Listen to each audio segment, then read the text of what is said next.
Welcome to Pocono Outdoors Guy. Today we're back out on the water. Stay with us.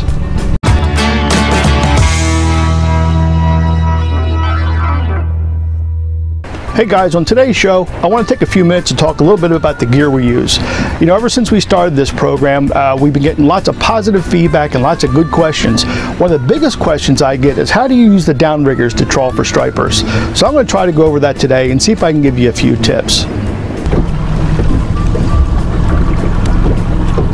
So let's go over how I fish for summertime stripers using the downrigger setup. First of all, what we do in the summertime, we're fishing what's called a thermocline. And that's a layer of warmer water floating on top of a layer of cooler water. And that's generally down somewhere between 25 to 35 feet, depending on the time of the season and how hot the summer's been.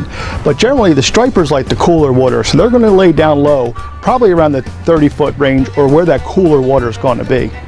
Now, if you want to troll and you want to drag yourself a bucktail or even a plug, it's real hard to get them down to that kind of depth without something other than like a dipsy diver or a lead core line or even some trolling weights, but they add a lot of clumsiness to your line.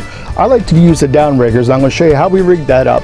So when you do get a fish, there's nothing on the line but between you and the fish itself.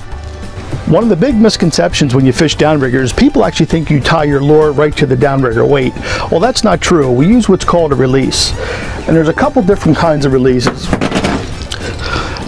There's a little clip-on ones you get from Canon. There's also a little it's like a clothespin, little squeezy thing with some spring loaded, and it's got some rubber in there to protect your line. And what happens is when you feed your line through here, it holds it, but when a fish strikes, there's enough tension on there to hold it but pop off when you get a good strike on. And that allows for you just to fight the fish itself and not all the downrigger weights that's on the line here. Now, one of the benefits to running downriggers is you can actually get your bait far enough away from the boat not to spook the fish. What I like to do is get my plug or bucktail, whatever I'm running, and I'm going to let that behind the boat, probably about 65, 75 feet. Get it far enough away where anything that's coming up on it isn't going to be bothered by the boat much.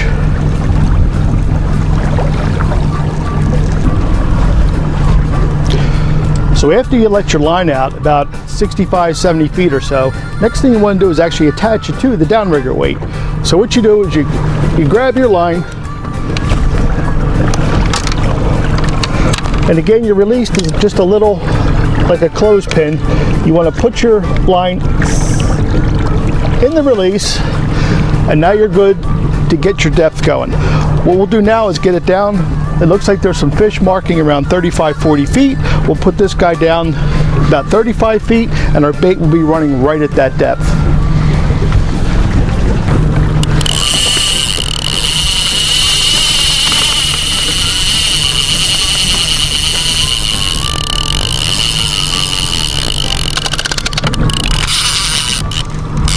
And now we're good to go. Be sure to keep an eye on the sonar and adjust your downrigger depth accordingly. Downriggers aren't just for trolling really deep. I've actually set these up and had the downrigger weights only about 5 feet down.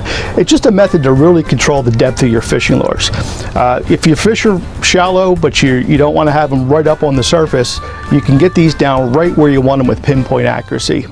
One of the things you'll want to look at when you're trolling also is what's called blowback. Now, if you do get a downrigger, most downrigger companies have a little chart. They tell you for a given weight, for a given speed, you're going to come back on a certain angle, and that's going to actually, the faster you go, the more it's going to reduce the depth of your troll.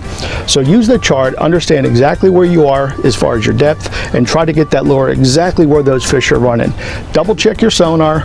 Be sure where your line's running, where the fish are, and you want to be slightly above. If you're going to be off any, be sure you're higher. Most fish feed up. They're looking up towards the bait. So you don't want to have your bait underneath them. It'll go right by and the fish will never see it. So use a couple of these tips and hopefully you'll get on some better fish. Guys, I hope these tips help. This is what I do. There's 1,000 ways to do things, but this is how I do it. I hope this helped you. Really enjoy having you guys watch. We appreciate every one of you guys that view. Please hit that like and subscribe button, and we'll see you soon.